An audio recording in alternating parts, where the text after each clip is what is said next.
Well, hello guys. I am Pablo Galarza with Century 21 New Beginnings, and today we have Dan Rogers again with G, right? Yeah. Baby, let's go. Good to It's been see a you. while since we've done one of these. So Yeah. I wanted to bring you in because I know the last segment we had it with Guarantee Financial, talking about grants and the pros and cons and what was Lewis's view on that. I know you're phenomenal with the grants. You've been doing it for many years. And I want to hear your take. I want all of us to hear your take on the pros and cons on these grants. Yeah. Dan, let us know what your thoughts are on this. Dan Rogers from Rate Mortgage, and I've been offering every grant product that we have available to us nationwide. I mean, many states have their state-specific ones, and then there's also national grant or down payment assistance options. And we've been somebody who's embraced these. We want to help every home buyer potentially out there to try to buy a home, right? Right. We've seen a lot of changes over the years with the grants and how they're done. Right. Specifically, we'll talk about Illinois because that's kind of our home base here. So Illinois has Illinois Housing Development Authority. That's IHDA for everyone. Right. They offer, 3 different grants or down payment assistance. Right. I'm going to use the word grant loosely, and I'll describe that in a minute, Yeah, okay? yeah. Down payment assistance options. And then they'll bring in specific programs, and then when they run out of money, those programs go away, okay? Like they had a student loan forgiveness program, which we got a couple we customers. had a closing on that one. That was phenomenal. Yes, I mean, yes. They ran out of money real quickly, but... Yes, so something like that is truly special.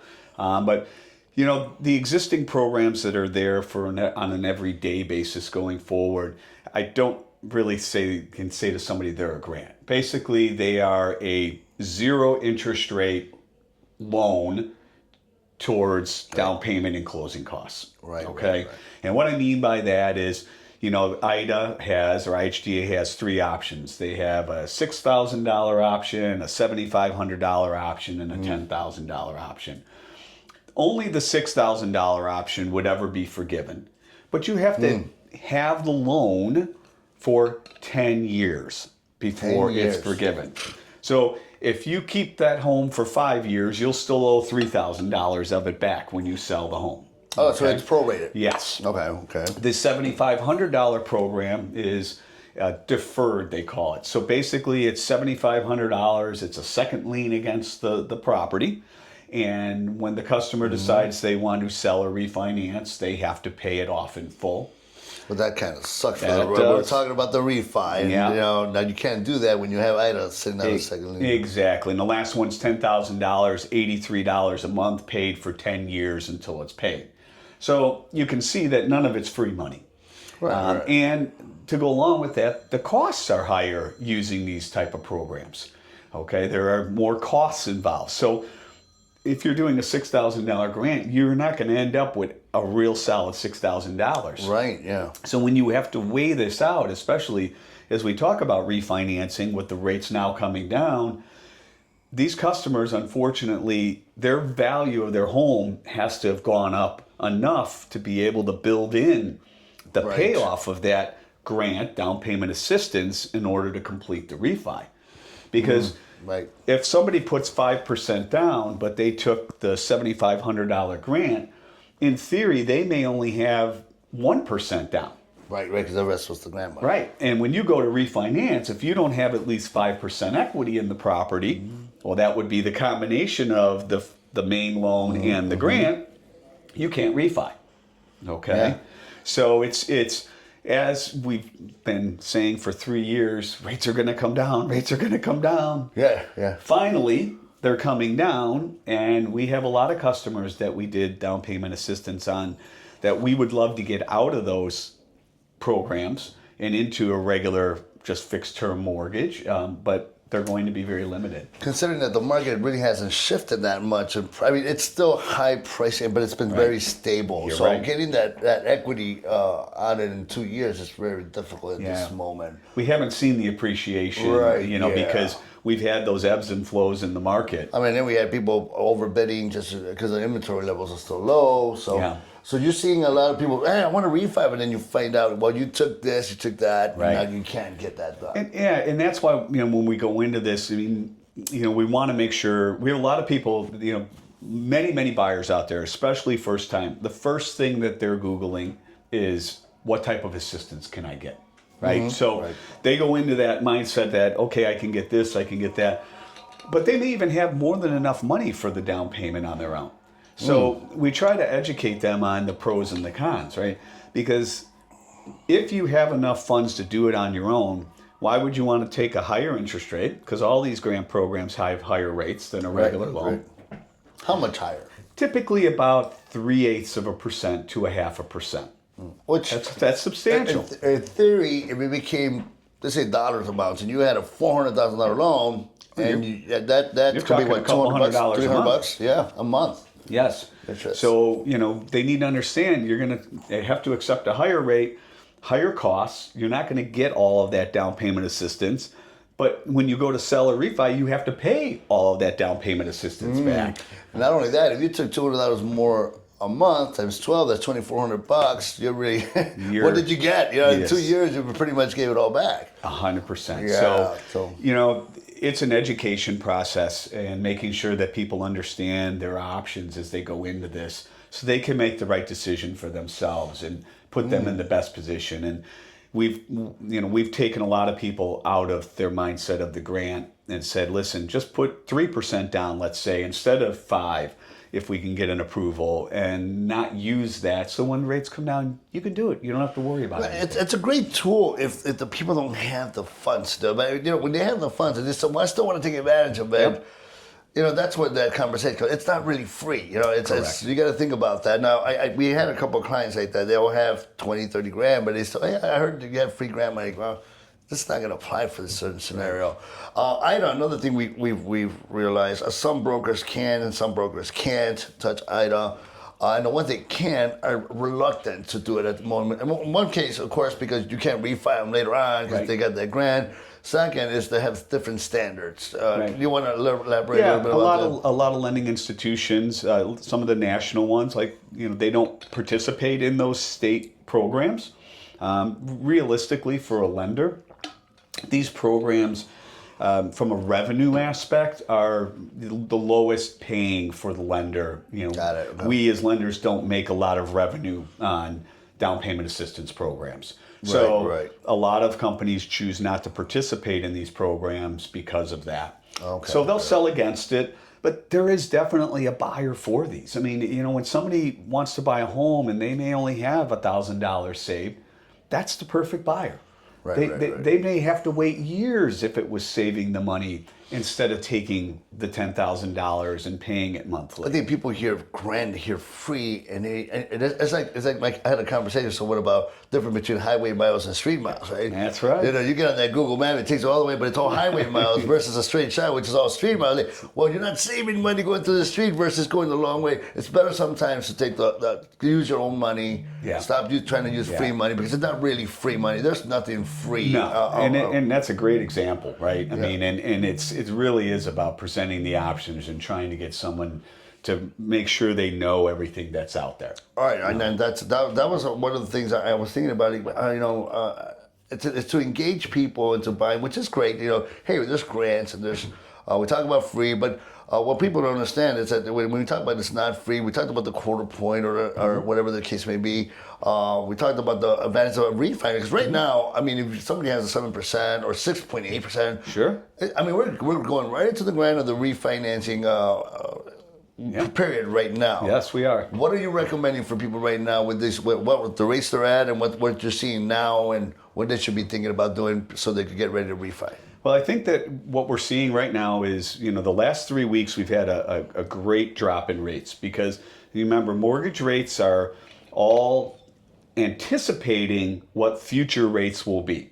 So the Fed, does not control mortgage rates, but as we get into these cycles where rates come down, the bond traders who do control mortgage rates, they're anticipating the Fed to cut rates, right? So they're already pricing in these reductions based on inflation news, so we're looking at customers now that are in the mid sevens, that a lot of them out there, because that's where rates were, and first approaching them saying, hey, you're at $100, $200 a month savings. Do you want to take advantage of it now? Hey, if they go lower down the road, you can take advantage of it again, but no one can predict where they're going to go. Right, yeah. I mean, we've been saying for 3 years, Pablo, right, that rates are coming down. Yeah. And we get a little dip, and then something happens in the world, and rates go back up, or something happens in our country. That's my concern. I mean, I'm concerned that so when the rates right now we're still struggling with inventory in some areas, right? Well, in some part of some states they actually seen a surplus. Sure, but not here. Not here. We're still low on inventory. So now you got the rates dropping. Now you have all these new buyers jumping on board. Right. What's going to happen with the price again? Now we're going to see the sellers. Well, I want more. Now these multiple bids start happening again. Yes. I start going over the price. So I think it's going to affect us negatively in the when it comes to inflation. Yes. So I'm a little concerned. Okay, it's great for listing agents like myself, but for the buyers and buyers agents, I mean, they're really struggling. Well, the cost of housing is very expensive. Not compared to San Diego and New York.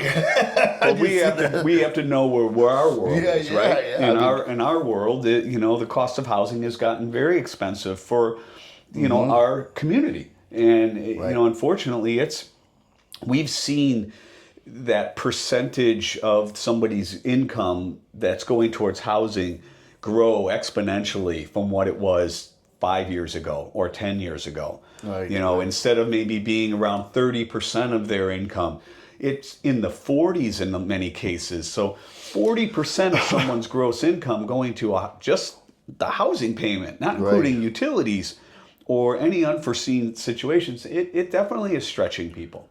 Oh man, I think I'm getting older, right? Because everything seems like. So I went to get 2 burritos yesterday. It was like $60. Like what? I heard a McDonald's commercial last night. $8 for the value meal. I'm like, $8 for the value meal. I don't eat McDonald's very often, but holy cow, that's a lot more than it was. I mean, maybe it's just the age for me that just everything seems so pricey. But going back to the conversation on refinance, anything else you want to add into how people should start preparing for this? Yeah. I know credit scores sometimes get affected. I don't need to do something now because I wasn't planning on refi, but I think the rates are going to be dropping even more in the next couple of months. I do feel that too, and I think there's a couple ways that if you're out there and you're thinking about refining, there's two really main schools of thought. Do we reduce our monthly obligation, or do we reduce the amount of interest I'm going to pay over the life of the loan by reducing the term?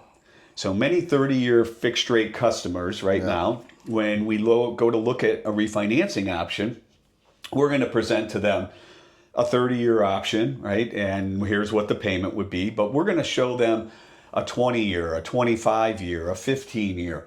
Because when you look at the math, if you could keep your payment the same and reduce it down to just 20 years, you're going to save tens of thousands of dollars, which may be way more than just reducing your payment $200 a month. So it's having your mind open to looking at multiple options, but it's also a great opportunity, depending on your equity level, to get rid of that 22% credit card debt that is not tax deductible. So, sometimes customers are like, well, I don't want my payment, staying the same. My goal was to save it. But if I could pay off $15,000 of your credit card debt that you're paying $300 a month on, that's non-tax deductible interest, and your mortgage payment stays the same, you're coming out ahead maybe $300 and something dollars, right? So you've got to look at it from different ways. So, it's now that you touch the subject on these credit cards, I think they're the biggest problems, right? They're offering these 2% cash back, and so we had 2 clients come in yesterday and say, "Wow, I got this credit card. It's going to offer. Should I be using that, and how much?" I thought about consolidating, right? And I have maybe 10 different credit. I use them at different points and whatnot. Sure. But then after a while, it gets out of hand. And so then when you want to refi, how do you consolidate these, and what should we do? What I know we get the 0% balance transfer. What are your thoughts about transferring balances over to the 0%? How does it affect your credit score? Well, transferring balances as you move that, no matter what, you have to watch the utilization percentage, right? So you've got a $10,000 limit, and you're going to transfer $6,000 to that $10,000 card. Now you're at 60% utilization immediately, and your scores are going to drop. But you got rid of the other credit cards. Yes, you did. But those other ones, let's say they were a lot of small ones and you were below 50% or 30% utilized on those. Now you're going to have one that's going to be over 50, which will definitely reduce your score. Okay, so right. keeping that percentage of the balance, the balance, keeping it low, below 30%, is always the better way to do it. Right. Rule of thumb, 30% of the usage. So that 30%. Means if you get $1,000 credit on this card, don't use over $300. That's exactly right. And that rate and your score should be. It's going to be the strongest it could be. Right. Yeah. Right. Having credit card debt is not hurting your scores. You have to have installment, mortgage, credit card, open like American Express. Right. Having all the different lines of types of credit is what's going to give you the ability to have the best scores. So it's nothing wrong with having credit card debt. But it's very expensive to do that because the credit score, right now the credit card rate's what, 24%, 24.9. So you've got 5,000 here, 5,000 here, 5,000 here. They're all 24.9. I mean, we're looking at about maybe $700-800 a month just in interest. Yes. But then if I could shift that 15 into this one, say 0% for 24 months. Sure. I saved myself $800 a month in interest, but now my credit score went down because I consolidated. So it's a tricky thing. You'd have to say, all right, I'm going to transfer this.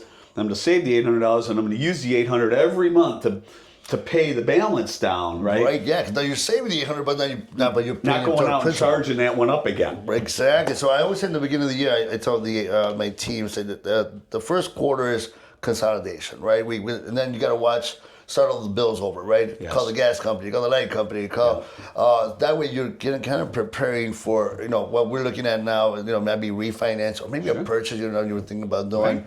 Right. That's one of the pieces of advice I like to give my agents. What's one advice you like to give your loan officers when you start the year off?